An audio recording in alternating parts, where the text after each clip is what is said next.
ஆராய்ச்சி செய்து இந்த உலகத்துல இந்த பிரபஞ்சத்திலிருந்து எடுத்த கர்மவினை தீர்க்கக்கூடிய மூல மந்திரம். நீங்க கோவில்ல போய் விளக்கேத்துறதா இருந்தா இந்த மந்திரத்தை ஒரு முறை சொல்லுங்க. முற்பிறவியில செய்த பாவங்கள் எப்பிறவிக்கும் தொடராமல் இருக்க இப்பிறவியிலேயே என் தந்தை வழியில் வந்த கர்மாவனை, என் தாய் வழியில் வந்த கர்மாவனைகள், என் தாயுடைய கர்ப்பத்திலிருந்து நான் இந்த பூமிக்கு கொண்டு வந்த கர்மாவனைகளும் இன்றோடு நிவர்த்தியாகட்டுன்னு 5 தீபம் விளக்கேத்தி சாமிக்கு தேங்காய் வளம் பூ மாலை கல்கண்டு வாங்கி அர்ச்சனை பண்ணி உங்க ஜாதகத்தை கொண்டு போய் சாமி பாதத்துல வச்சு இன்னையோட எனக்கு எல்லாம் நல்லது நடக்கும்னு மனசார கும்பிட்டு வாங்க. வாழ்க்கையில அசுர வளர்ச்சிக்கு வந்து. அனைவருக்கும் வணக்கம். பாரம்பரிய திருவள்ளுவர் குல வம்சம் பிரசன்ன ஜோதிடர் சுபமாரிமுத்து திருப்பூர்லேருந்து இந்த பதிவு உங்களுக்காக. கேட்ட நட்சத்திரங்க இல்லைங்களாம்மா. 17வது நட்சத்திரம் வந்து அனுசத்தை பார்த்தோம். இது 18வது நட்சத்திரம் கேட்டை. 18வது நட்சத்திரத்தில் நம்ம இப்போ இருக்குங்க. அதாவது அந்த காலத்தில் 18ங்கிறதுக்கு சபரிமலை சாஸ்தா 18ன்னு சொல்லுவாங்க. 18க்கு நிறைய அர்த்தம் இருக்குது. 8 1 9 கூட்டினீங்கன்னா 9 நவகிரகம் தானுங்க. அப்போது இந்த கேட்ட நட்சத்திரம் கோட்டையாளுன்னு அந்த காலத்தில் சொல்லுவாங்க. எனக்குமா கேட்ட நட்சத்திரம் கோட்டை பிடிக்கும். கேட்ட நட்சத்திரம் வந்து கோட்டை பிடிச்சிருங்களா. அந்த காலத்தில் போர் தொடங்கினாங்கன்னா ஒருத்தர் இருக்கக்கூடாதுங்க அரண்மனையில். ராஜாவுடைய அரண்மனையில் போர் தொடங்கினாங்கன்னா எல்லாருமே இப்போ வேட்டைக்கு கோட்டையை இதுக்கு போகணும், போருக்கு போகணும். அப்போது இந்த போருக்கு போகும்போது யாரோ ஒருத்தரவாது காவலாளியாக நிறுத்தி வச்சுட்டு போனால் நம்ம மற்றவங்கெல்லாம் போய் நம்ம பதவியை மீட்டெடுத்து நம்ம கொடியை நெட்டிட்டு வந்துடலான்னு சொல்லி கேட்ட நட்சத்திரத்தில் ஒருத்தர் பிறந்தவரை நீ இந்த அரண்மனையை பார்த்துக்கா, நான் அங்கே போய் போர் தொடுத்துட்டு வரேன்னு போயிருக்காங்க. அப்போ இந்த கேட்ட நட்சத்திரம் வந்து என்ன அப்படின்னு கேட்டிங்கன்னா, அன்றைக்கி ஒரு நாள் அவர் விட்டுட்டு போனதுனால ராஜா இருக்கிற இடத்துல எல்லாம் சேரில் உட்காந்துருக்காரு. அவர் ராஜாவுடைய அறையிலெல்லாம் போய் பார்த்துருக்காரு. அன்றைக்கி ஒரு நாள் யாருமே கேள்வி கேட்பார் இல்லாதனால அந்த கேட்ட நட்சத்திரம் கோட்டையவே விட்டுட்டு போயிட்டாங்களா இவர்கிட்ட. அதனால் கோட்டையை ஆண்டுச்சான். அதனால் கேட்டை கோட்டையாளுன்னு சொன்னாங்க. என்னங்க கேட்ட நட்சத்திரம் கோட்டையாள். கேட்ட நட்சத்திரக்காரர்கிட்ட ஒரு குணம் இருக்குது பாருங்களேன். முதல்ல காம்பவுண்டு செவரை போட்டுட்டு வீடு கட்டினாங்கன்னா பெரிய ஆள் ஆயிடுவாங்க. அதை கோட்டைக்கு வந்து முதல்ல காவல் வந்து உங்களுக்கு காம்பவுண்டு செவர் தானே, கோட்டையை தாண்டி வரக்கூடாதுங்கிறதுக்காக முதல்ல காம்பவுண்டு செவர் போடணும் இல்லைங்களா. அதனால் கேட்ட நட்சத்திரம் என்றைக்குமே ஒரு பிளான் பண்ணித்தான் இவங்க இருப்பாங்க. அந்த காலத்துலலாம் பார்த்தீங்கன்னா ராஜாவெல்லாம் பார்த்தீங்கன்னா பெரிய பெரிய திருடர்கள் எல்லாம் கோட்டைக்குள்ளே எட்டி குதிச்சிருவாங்கன்னு சொல்லிட்டு எட்டி குதிச்சா அரண்மனைக்குள்ளே போந்துடலாம் இல்லைங்களா. அதனால் கேட்ட நட்சத்திரம் அந்த காலத்திலே ராஜாவோட வேக்கிடம் என்னென்னு கேட்டிங்கன்னா, இந்த முதலைகளை கூட்டிகிட்டு வந்து அவர் எவ்வளோ தூரம் தாண்டுவாரோ அது வரைக்கும் சுமின் குளமாட்ட போட்டு முதலை விட்டுருவாங்களாம். இவர் தாண்டினாருன்னா முதலைக்கு இறையாயிருவாருன்ட்டு காம்பவுண்டு செவரை போட்டு காம்பவுண்டு செவருக்கு உள்ளுக்குள்ளே சுமின் குளமாட்ட நிறைய உள்ள அரண்மனை சுற்றி முதலைகளை வளர்த்துறக்கெல்லாம் போட்டுட்டு அதிலிருந்து ஒரு அடப்பெடுத்து அதுக்கப்புறம் தான் அரண்மனையே உள்ளே இருக்குங்களா. அப்போ யாராவது எட்டி குதிச்சிட்டாங்கன்னு வச்சுக்கோங்க, முதலைக்கு இறையாயிருவாங்க இல்லைங்களா. அப்போ நம்மளை விட யார் அதிகமாக யோசிச்சுக்கிறாங்கன்னு சொல்லுங்கள். கேட்டை நட்சத்திரத்தில் உள்ள என்னங்க கேட்டை நட்சத்திரத்தில் உள்ளவங்க அப்படி ஒரு கோட்டையை கட்டும் போது அந்த மாதிரி ஒரு விஷயத்தை யோசிக்கிறாங்கன்னா அப்போ எவ்வளோ திங்க் பண்ணுவாங்கன்னு சொல்லுங்கள். கண்டிப்பாக. அப்போ கேட்ட நட்சத்திரத்தில் யாராவது ஒருத்தர் பிறந்தால் புதன் திசையில் தான் பிறப்பாங்க. அப்போ புதன் யாருன்னு கேட்டிங்கன்னா புத்தி, அறிவு, கல்வி, ஞானம், வித்தை எல்லாமே புதன் தான். அப்போ இந்த ஜாதகத்தில் வந்து இந்த கேட்டை கோட்டையாளுங்கிறது அதனுடைய கான்செப்ட். அப்போ இந்த ஜாதகத்தில் நம்ம முன்னோர்கள் அந்த காலத்தில் இதெல்லாம் சொல்லி வச்சுருக்காங்க. அப்போ இவருடைய ஜாதகத்தில் பார்த்தீங்கன்னா பிறக்கும் போதே புதன் திசையில் பிறப்பார். 17 வருஷம் திசைங்க, 9 9 18 8 வருஷம் இருப்பு. ஒரு தாயுடைய கருவறையில் இருந்து தொப்புள் கொடி அறுக்கும்போது அந்த ஜாதகருக்கு 8 வருஷங்க. இந்த 8 வருஷம் ஜாதகத்தில் கரெக்டாக உட்காந்துருச்சுன்னா அதனுடைய அமைப்பு என்ன சொல்ல வருது, இந்த 8 வருஷம் புதன் திசைக்கும் போது குழந்தையாக இருப்பார். புதன் திசை முடிஞ்சு கே திசை வரும். ஒரு 8 7 15 16 வயசு வரும்போது கே திசை முடிஞ்சிடும். அப்போ இவர் வந்து படிப்பு காலத்தில் இருப்பார். கரெக்டாக பார்த்தீங்கன்னா அந்த 15 16க்கு அப்புறம் சுக்கிர திசை 20 வருஷங்க. பாருங்கள், கேட்ட நட்சத்திரத்தை பிறந்துக்கிறவங்களுக்கு சுக்கிர திசையில் கல்யாணம் 20 வருஷங்க. 20 ஒரு 15 எவ்வளவுங்க, 20 ஒரு 15 35 36 வயசுக்குள்ள ஒரு மனிதருக்கு கல்யாணம் நடக்காமல் இருக்குங்களா? கண்டிப்பாக நடக்குங்க. அதானே. அப்போ அந்த ஜாதகத்தில் அந்த காலத்தில் கேட்ட நட்சத்திரம் விருச்சிக ராசியில் ஒருத்தர் பிறந்தா அவங்க வாழ்க்கையில் கரெக்டாக பாருங்கள் சுக்கிர திசையில் தான் அவங்க கல்யாணம் பண்ணியிருப்பாங்க. இப்போ போய் நீங்கள் ஜாதகத்தை எடுத்து பார்த்து ஒரு பேனாவும் நோட்டு எடுத்து உங்களுடைய திசை இருப்பு எவ்வளவோ அந்த திசை இருப்பை எழுதிட்டு உங்களுக்கு எவ்வளோ வயசோ அது வரைக்கும் ஃபஸ்ட்டு வந்து புதன் திசை இத்தனை வருஷம், கேது ஒரு 7 வருஷம், சுக்கிரன் ஒரு 20 வருஷம் கணக்கு போட்டிங்கன்னா இப்போ உங்களுக்கு 35 வயசுக்குள்ளே நீங்கள் கல்யாணம் பண்ணியிருக்கிறீங்களா இல்லையாங்கிறது இப்போவே நீங்கள் தெரிஞ்சுக்கலாம். இதை லைவாக இருக்குது பாருங்களேன். என்னங்கம்மா, அதுக்குள்ளே பெற்றவங்க வந்து ஸ்டெப் எடுக்காமல் இருந்திருப்பாங்களா, தாய் மாமன் தூண்டி விடாமல் இருந்திருப்பாரா, இல்லை பிள்ளைகள் வந்து கல்யாணம் பண்ணுறதுக்கு பொண்ணு வீட்டுக்கார் மாப்பிள்ளை வீட்டுக்கார் வீட்டுக்கு வராமல் இருப்பாங்களா, மாப்பிள்ளை வீட்டுக்கார் பொண்ணு வீட்டுக்கார் வராமல் இருப்பாங்களா?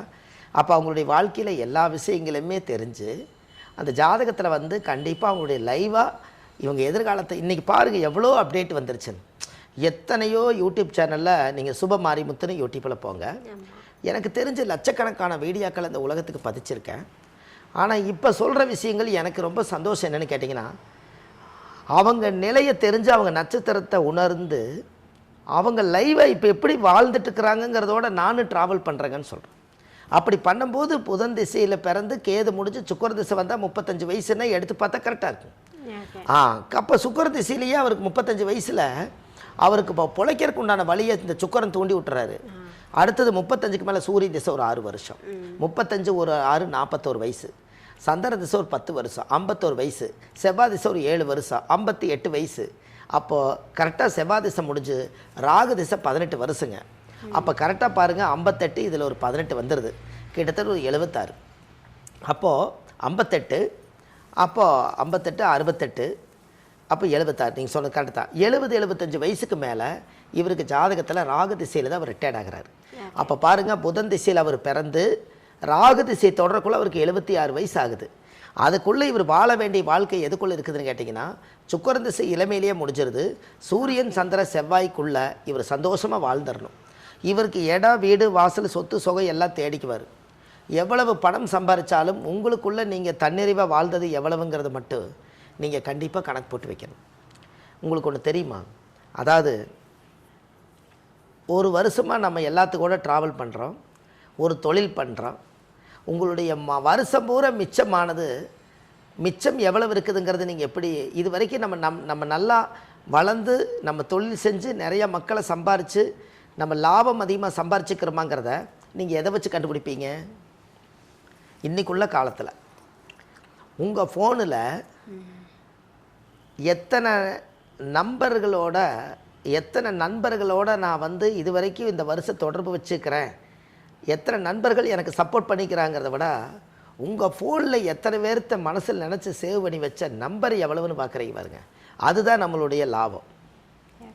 எப்படி என்னங்கம்மா, அதனுடைய லாபம் அதானுங்கண்ண. அந்த நண்பர்களை விட நம்பர் எவ்வளவு இருக்குன்னு செக் பண்ணுங்கண்ண.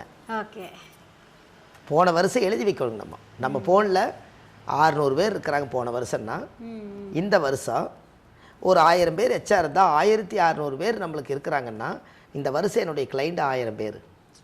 ஓகே, அது கரெக்டு தானே உங்களுக்கு? அப்போது இது எல்லாம் தான் அந்த காலத்தில் இந்த கால்குலேஷன் கணக்கு பிள்ளை இல்லாத காலத்தில், கால்குலேட்டர் இல்லாத காலத்தில், அந்த காலத்தில் ஒரு அரண்மனையில் கணக்கு பிள்ளை இருப்பார். அந்த கணக்கு பிள்ளை அவர் சொல்லுவாருங்கன்னு, உங்களுக்கு இந்த வருஷம் மானியம் இவ்வளோ வந்திருக்குது, நெல் மூட்டை இவ்வளோ மிச்சமாயிருக்குது, கோதுமை மூட்டை இவ்வளோ மிச்சமாயிருக்குது, இப்படியெல்லாம் அவங்க சொல்லுவாங்க. அப்போது இந்த கேட்ட நட்சத்திரம் இவங்களுடைய வாழ்க்கையில் ஒரு பெரிய அசுர வளர்ச்சி வருதா இல்லைங்களா? என்னங்கம்மா, கண்டிப்பாக அவங்களுடைய முன்னோர்கள் எத்தனை பேர் அந்த வாழ்க்கையில் ஒரு பெரிய அளவுக்கு இருந்துக்கிறாங்கன்னு சொல்லுவோம். இப்போ இந்த ஒரு திறமையில் நான் ஒன்று சொல்கிறேங்க, இவங்களுக்கு ஒரு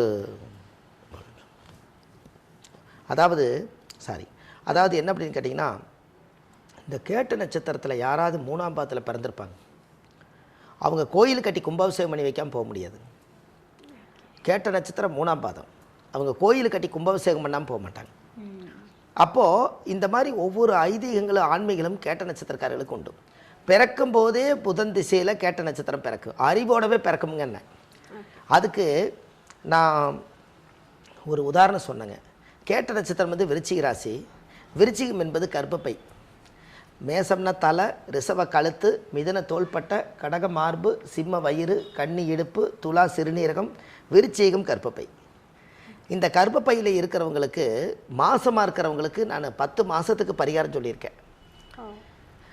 முதல் மாதம் சூரியன் அப்பா இல்லாமல் உருவாயிருக்காது, அதனால சூரிய நமஸ்காரம் பண்ணுங்கள். 2வது மாதம் சந்திரன் நமஸ்காரம் பண்ணுங்கள் அம்மா. 3வது மாதம் தைரியமாக இருக்கணும்னா முருகனை கும்பிடுங்க. 4வது மாதம் மகாலட்சுமி தாயார் பசுமாடை கூட்டிகிட்டு வந்து வீட்டில் சாமி கும்பிடுங்க. 5வது மாதம் குலதெய்வத்தை போய் கும்பிடுங்க. 6வது மாதம் 6 பட வீடு கொண்ட முருகனுடைய பிரசாதம் திருநூறு சாமி. 7வது மாதம் 7 கன்னிமார்களை கும்பிடுங்க. 8வது மாதம் கிருஷ்ணர் பிறந்தார், கண்ணன் பிறந்தது 8, அதனால் கண்ணனை கும்பிடுங்க. 9வது மாதம் நவக்கிரக பூஜை பண்ணுங்கள். 10வது மாதம் தசவதாரத்தை கும்பிடுங்க. அப்போ இப்படி 10ஐயும் கும்பிட்டீங்கன்னா கிருஷ்ணராட்டவே குழந்தை பிறக்குன்னு சொல்லியிருக்கேன். ஓகே என்னங்கம்மா? அதுபோல் அந்த கேட்ட நட்சத்திரம் விருச்சிக ராசியில் ஒருத்தர் பிறந்தா எவ்வளோ பெரிய பாவங்கள் முன்னோர்கள் செஞ்சாலும் அதை நிவர்த்தி செஞ்சுட்டு இந்த புண்ணியத்தை தேடக்கூடிய காலம் இந்த காலம். அப்போ பாருங்கள், அவங்களுடைய எதிர்கால வாழ்க்கையில் கேட்ட நட்சத்திரத்தில் யாராவது ஒருத்தர் பிறந்தா அவங்களுக்குன்னு ஒரு தெய்வம் இருக்குதுங்க. கேட்ட நட்சத்திரத்துக்குன்னே ஒரு கோயில் இருக்குது. அந்த கோவிலில் போய் சாமிக்கு தேங்காய் பழம் மாலை கல்கண்டு வச்சு பூஜை பண்ணி அந்த கோவிலில் போய் சாமி கும்பிட்டு வந்தாங்கன்னா அவங்க வாழ்க்கையில் அசுர வளர்ச்சிக்கு வருவாங்க. இது எல்லாமே ஜாதக ரீதியாக இருக்கக்கூடிய விஷயந்தாங்க. முன்னோர்கள் அந்த காலத்தில் எப்படியெல்லாம் வாழ்க்கையில் பாடுபட்டுக்கிறாங்கிறத இவங்க உணர்ந்து வாழுவாங்க. அவங்க கேட்ட நட்சத்திரம் விருச்சிக ராசியில் ஒருத்தர் பிறந்துட்டாங்க அப்படின்னு சொன்னால், விருச்சிகம் என்பது தேள். இந்த தேள் எப்படி வந்து வெளியில் வரும்னு யாராவது தெரியுங்களா? பசுமாட்டு சாணம் இருக்குது இல்லைங்களா, அதை 1 மாதம் அந்த சாணத்தை கை வைக்காமல் விட்டுட்டிங்கன்னா அதுக்குள்ளே தேள் உற்பத்தி ஆகும். அதனால தான் ரிஷபம் என்பது மாடு, அதுக்கு நேர் 7வது வீடு விருச்சிகம். அந்த மாடு சாணம் போட்டு அந்த ஆசன வைவு இங்கே, அங்கே தான் தேள் உற்பத்தி ஆகுது. அதனால் தேள் வந்து உற்பத்தி ஆகிறது பசுமாட்டு சாணத்தில். அதனால தான் நான் சாணி வீடுக்கு போன தேள் கொட்டிச்சுங்கிறாங்கல்லாங்க. இதெல்லாம் அந்த காலத்து பழமொழிங்க. அப்போ கேட்ட நட்சத்திர வாழ்க்கையிலே கோட்டையை கட்டி ஆளணுங்கிறது, ஒரு வீடு கட்டாமல் அவங்க போக மாட்டாங்களாம். வீட்டுக்கு காம்பவுண்டு சுவர் வச்சு கேட்டு போட்டே தேருவாங்களாம். அதனால தான் கேட்டை கோட்டை ஆளுன்னு சொன்னாங்க. ராஜாவா வாலாட்டிங்கோட அவங்களவுக்கு ஒரு 5 சென்ட் இடமோ ஒரு 2 சென்ட் இடமோ வாங்கி அதை ஒரு கோட்டை மாதிரி அமைச்சு அதுக்குள்ளே யாருடைய இரவல்லி போய் வாழாமல் தனி சம்பாத்தியத்தில் சம்பாரித்து ஒரு வீடு கட்டி ஒரு அங்கீகாரம் பண்ணி நான் கேட்டை கோட்டை ஆண்டே தீர்வுன்னு அந்த கோட்டை ஆளுமா. இதுதான் கேட்ட நட்சத்திரம். கேட்டை கோட்டை ஆளும் அப்படின்றத விட வேற என்ன ஒரு சிறப்பான பலன் இருக்க போகுது. தனக்கு தானே வந்து அவங்க ராஜாவா இருக்க போறாங்க, அசுர வளர்ச்சி இருக்க போகுதுன்னு சொல்லிட்டு ரொம்ப அழகான பலன்களை கொடுத்துருக்கீங்க. ஸோ அடுத்த நட்சத்திரக்காரங்களை பார்க்கலாம். நன்றி. சரிம்மா, ரொம்ப நன்றி. வணக்கம். கேட்டை நட்சத்திரத்துல பிறந்தவங்க கோட்டை ஆழ்வாங்கன்னு கண்டிப்பாங்கம்மா. வர்ற பிரச்சனை எல்லாம் தீரணும்னா கோவிலுக்கு போயிட்டு வாங்க, சரியாயிரும்னு சொல்லிட்டீங்க. எந்த கோவிலுக்கு போகணும் அப்படின்றத நம்ம இன்னும் சொல்லலை. கண்டிப்பாங்க சொல்லிடலாமா? கண்டிப்பாங்கம்மா. அதாவது கேட்ட நட்சத்திரம் இல்லைங்களாம்மா, அதாவது தஞ்சாவூர் சாலையிலிருந்து கும்பகோணம் போகிற வழியில் தான் இருக்குதுங்க. அதாவது என்ன அப்படின்னு கேட்டிங்கன்னா, இந்த ஜாதகத்துக்கு மெயினாக நம்ம தெரிஞ்சுக்க வேண்டிய ஒரு பெரிய விஷயம் என்னென்னா, முக்கியமாக நம்ம வந்து எப்போவுமே இந்த கேட்ட நட்சத்திரம் கோட்டையாளுன்னு சொன்னதுனால நம்ம இந்த கோவில் வந்து ஒரு அசுர வளர்ச்சியான கோயிலுங்க. இந்த கோவிலுக்கு கண்டிப்பாக நம்ம எல்லாருமே கேட்ட நட்சத்திரத்தில் பிறந்துக்கிறவங்க வாழ்க்கையில் ஒரு முறை அந்த கால் எடுத்து வைக்கணும்.